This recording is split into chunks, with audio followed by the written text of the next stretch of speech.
Welcome to the 7th grade Social Studies Unit 1 Planning Professional Development.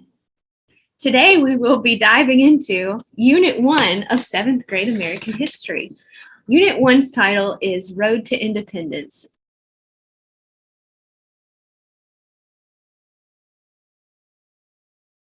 Hi, my name is Ashley Salinas. I teach 7th grade at Uri Drive Middle Magnet, and I have been teaching for 2.5 years.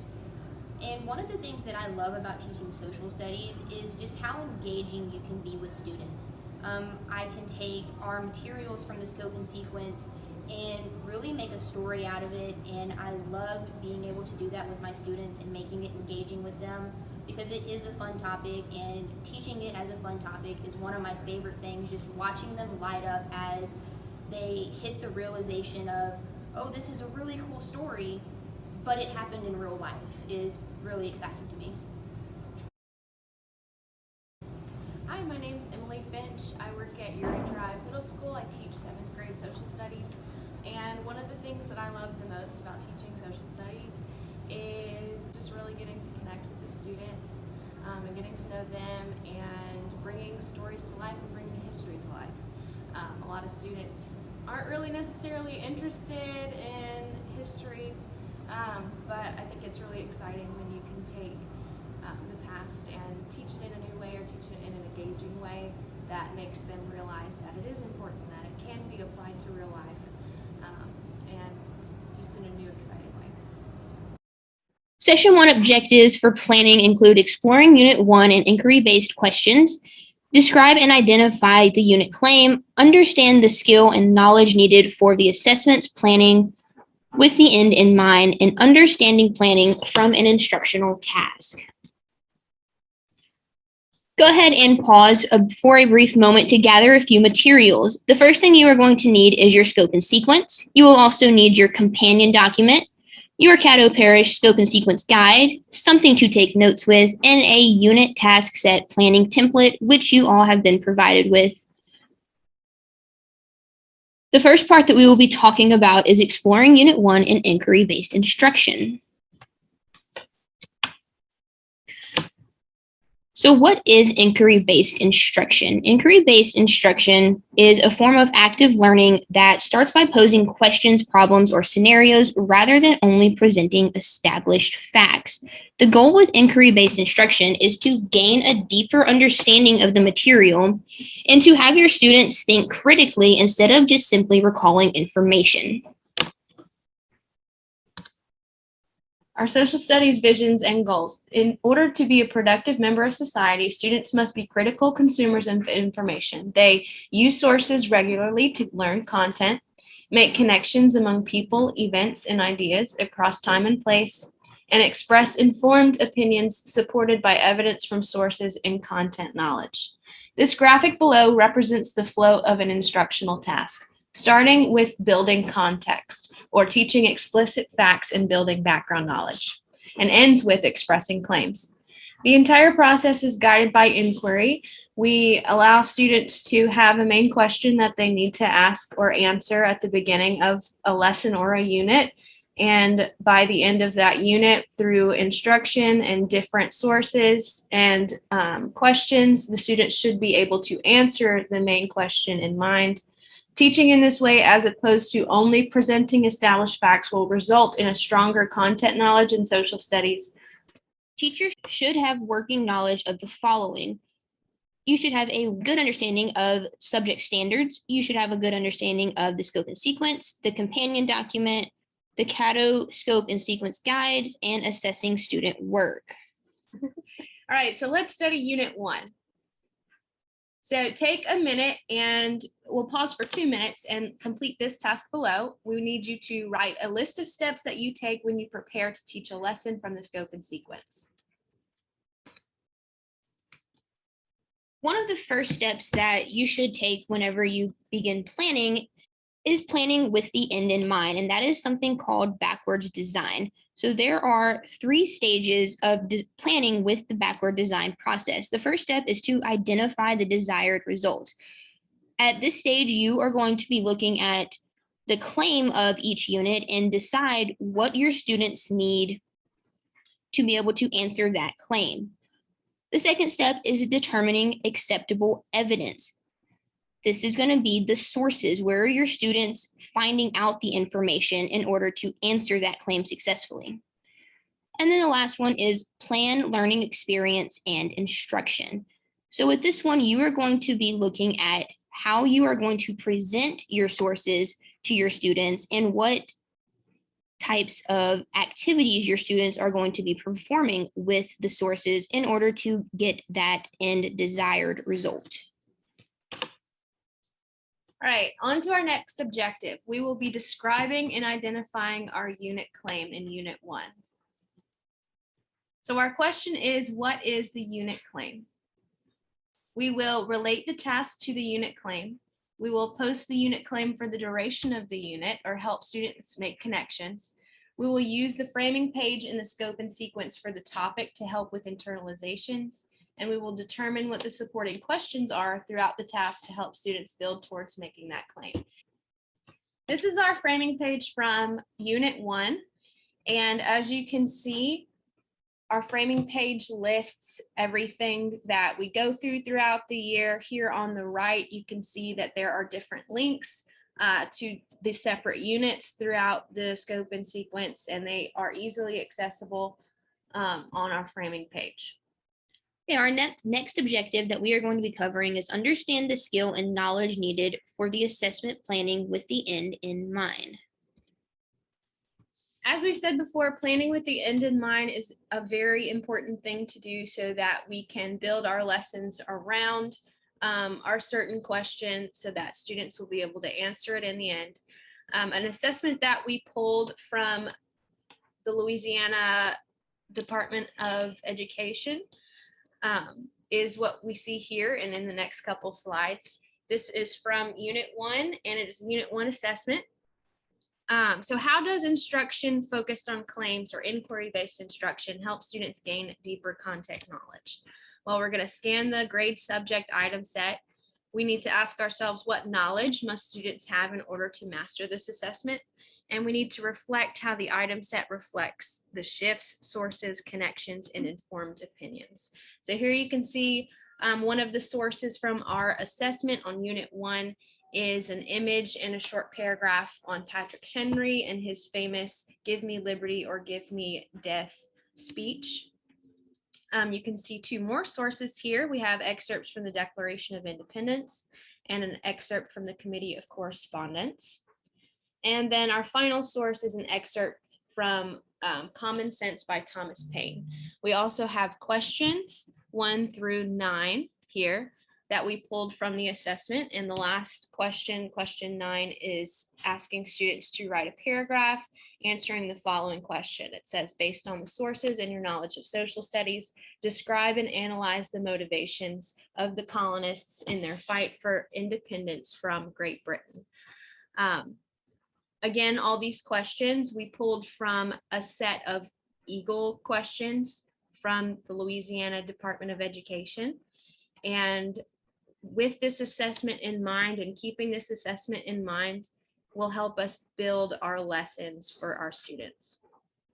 One of the most common questions that we get asked from various teachers throughout the district is, how can I prepare my students for the LEAP test? What is the best way to prepare them? And well, there's not really any one way to do that, but one way to ensure that they have the thought processes and the capabilities of performing well on the LEAP test is through inquiry-based instruction. And if you look at the content on this slide on the left, it is just basic facts. So take a second and read through those, and you'll see that they are just basic facts. And students can't answer a lot of questions with these. They are very basic facts. The only kind of questions that can be answered are strict recall questions. And memorizing content is not how students are going to be successful on the test. They have to be able to comprehend and make connections. So our unit claim is, when is challenging government justifiable? Now, the content that was on the previous slide is not enough information to answer this claim. However, if you change it up and you ask students to answer simple questions for inquiry, like the following three, then students will be able to gather information and be able to answer that claim better. So a couple of sample questions that we have down here are: number one, why did the American colonists rebel against the British? Number two, how did the American Revolution change the perception of the colonies around the world? And number three, what impact did the American Revolution have on shaping the American identity? So again, we have the facts over here on the left side. The Boston Massacre happened in March of 1770. The Stamp Act placed a tax on all paper items in the colonies. The Tea Act caused the Boston Tea Party, and the French joined the Americans after the Battle of Saratoga. These are all just straight recall facts. However, on the other side, on that right side, you see taxation without representation caused the American colonies to rebel against Great Britain. This is an answer that will answer that inquiry-based question, and it makes a connection to the claim. The next one is: the American strength in the Revolutionary War caused countries like France to support America in the war, and winning the American Revolutionary War played a large role in shaping the identity of America. All right, our next step in planning is asking ourselves, how are our students going to demonstrate understanding? A couple of things that we need to do are to review the topic overview page for a list of assessments provided throughout the task and the culminating task. Again, that's in your scope and sequence. We need to determine the specific graphic organizers, writing activities, and discussion opportunities to use as a gauge towards student understanding. We can print all discussion trackers, graphic organizers, and rubrics as needed, and we will determine our own student look-fors to make sure that our students are keeping track and learning the content. Our last objective that we will be covering is understanding planning from an instructional task.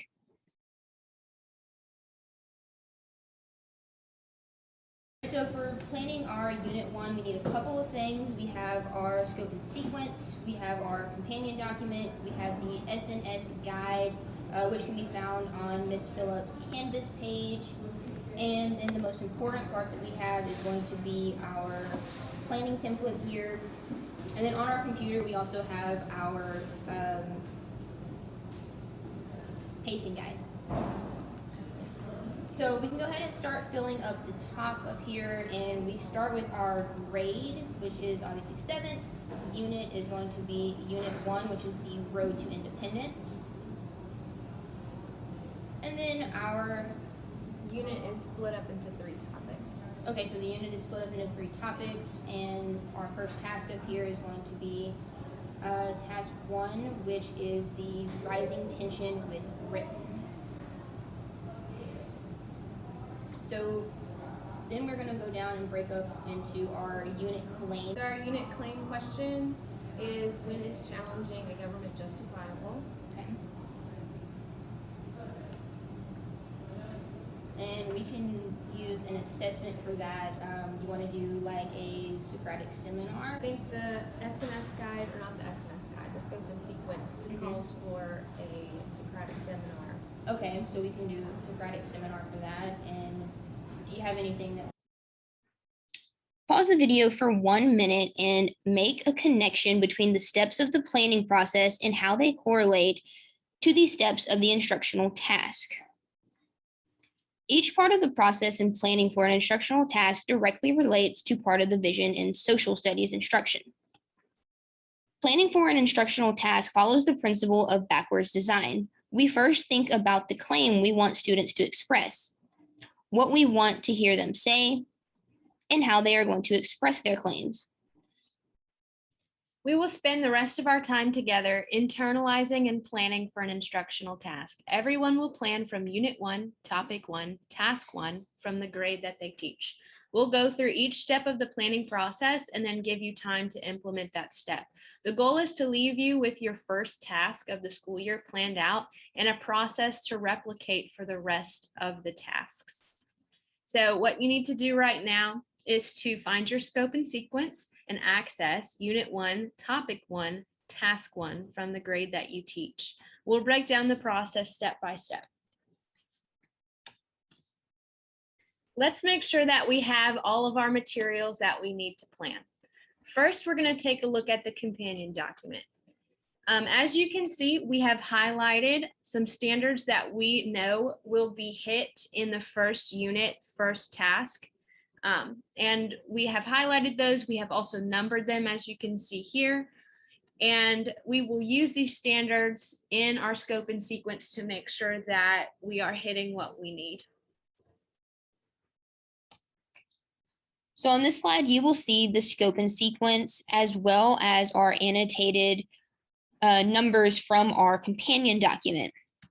The highlighted section corresponds with a number, and these are the numbers that we have in our companion document. So I know that when I look at my scope and sequence that we are hitting the proper standards and that we are hitting all of the proper material that our companion document needs us to hit. And over on the bottom, you can see that I have written supplement lessons on Sugar Act, Currency Act, and Quartering Act. This is where I take scope and sequence material and I transport it into something that I think is going to be engaging for the students and try to make it something different that they are going to be studying for this year. You'll also notice that we highlighted certain portions that we believe to be the most important that we need to take away and consider while planning our lessons for our students. We've highlighted important questions that students need to answer in order to stay on track.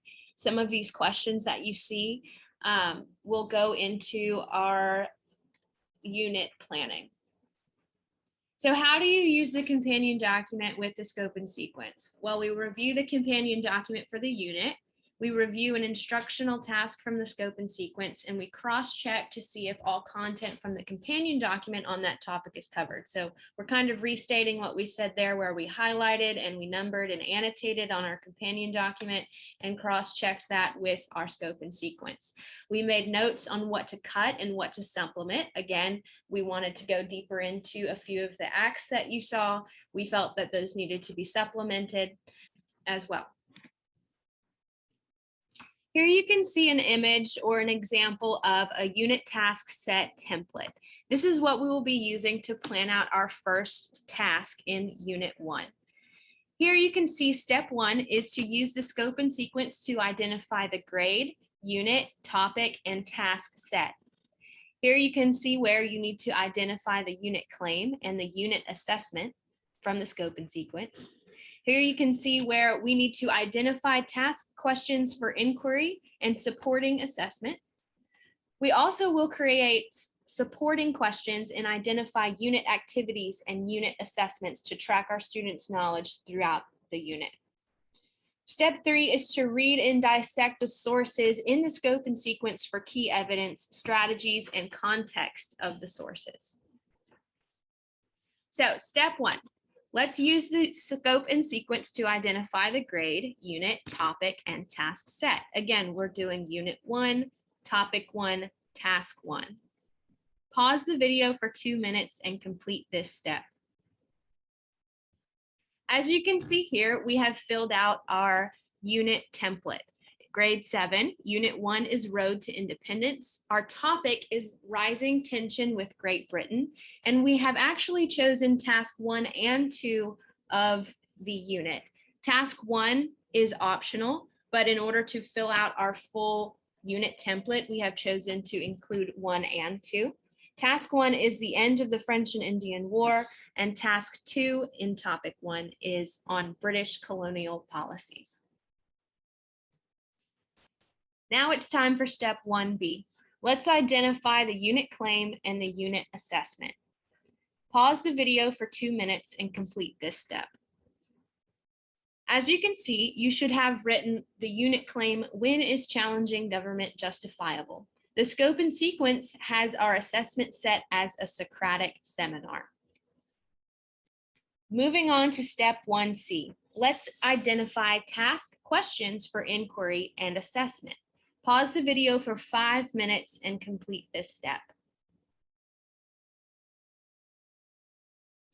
The task question for inquiry that we created was, how did challenging the British government lay the foundation and shape the American identity in its earliest years? This question was also pulled from the Unit 1 assessment in the Socratic seminar.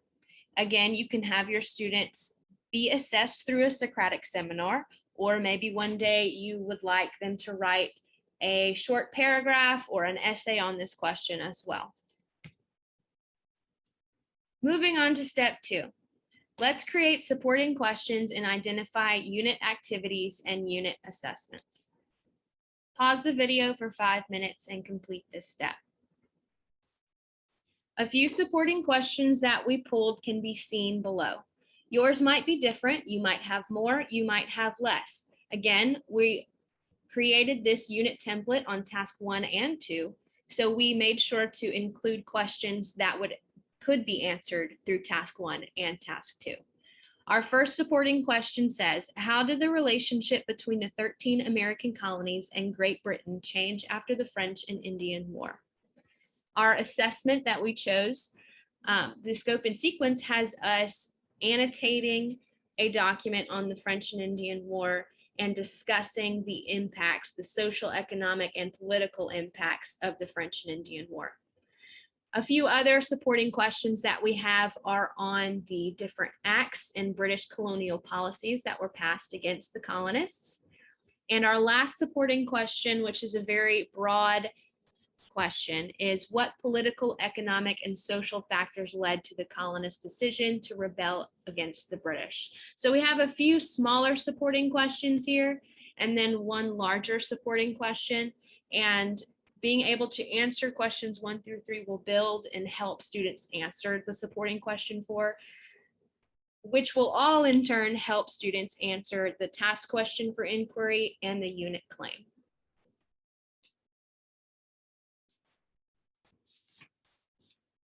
Step 3 is to read and dissect the sources for key evidence, strategies, and context of the sources. Pause the video for 10 minutes and complete this step. As you can see, we pulled 2 separate sources from our task. Source 1 is a map of European claims in North America. It is important that you review each source before you give them to your students. When you review these sources, you must pull out key evidence that you want your students to focus on. The key evidence that we pulled from source 1 is discuss areas of North America under European control and how they shift as a result of the war. And the second one is discuss causes and outcomes of the French and Indian War. Once you have reviewed your sources and you have pulled out your key evidence, the next thing you want to do is to decide on what reading strategy you want your students to use. And the reading strategy that we have here is analyzing and comparing the maps. And analyzing and comparing the map is going to build background knowledge of the political climate in the colonies. Source 2 is reading the Treaty of Paris 1763 and its impact. The key evidence that we pulled here are the terms of the treaty, the importance of the Treaty of Paris of 1763, the geographic, economic, and social impact of the treaty, and how the Treaty of Paris changed the relationship between the British and the colonies. And we again have chosen a reading strategy, and we have again shown the context of the strategy.